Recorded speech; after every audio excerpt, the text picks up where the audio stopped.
السلام علیکم ورحمۃ اللہ، welcome to my channel makes life easy. اللہ سبحانہ تعالیٰ آپ کو سکھ، صحت اور آسانیاں عطا فرمائے۔ دہی ایک پرو بایوٹک ہے اور اس کا استعمال صحت کے لیے بہت فائدہ مند سمجھا جاتا ہے، لیکن بہت سے لوگ سردیوں میں دہی کا استعمال یہ سوچ کر نہیں کرتے کہ اس سے انہیں نقصان ہوگا۔ پرو بایوٹکس آنت میں اچھے بیکٹیریا کو بڑھاتے ہیں، اس کی وجہ سے نظام ہضم ٹھیک رہتا ہے۔ اس کے علاوہ دہی کا استعمال مدافعتی نظام کے لیے بھی اچھا ہے۔ تو چلے جانیے سردیوں میں دہی کھانے سے منع کیوں کیا جاتا ہے۔ یہ بلغم کو بڑھاتا ہے۔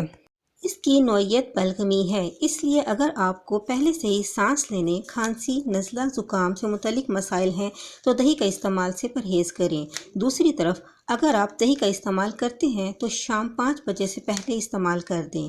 سردیوں میں دہی کا استعمال غدود سے رطوبت کو بڑھاتا ہے، جس کی وجہ سے بلغم کی رطوبت بھی بڑھ جاتی ہے۔ دہی ان لوگوں کے لیے جو سانس میں پہلے ہی انفیکشن، دمہ، نزلہ، زکام، کھانسی میں مبتلا ہیں، ان کے لیے اضافی بلغم جمع کرنا مشکل بنا دیتا ہے۔ سردیوں میں خاص طور پر رات کے وقت دہی کے استعمال سے پرہیز کریں۔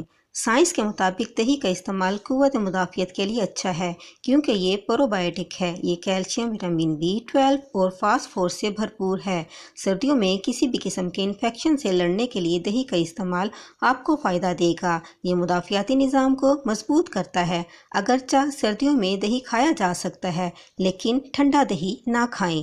دن کے اوقات میں دہی کھا لیں اور خیال رکھیں کہ دہی کھٹا نہ ہو۔ اگر آپ کو دہی سے الرجی کا مسئلہ ہے تو اسے کھانے سے آپ کو کھانسی، نزلہ اور گلے میں خراش کا مسئلہ پیدا ہوتا ہے تو دہی کھانے سے اجتناب کریں۔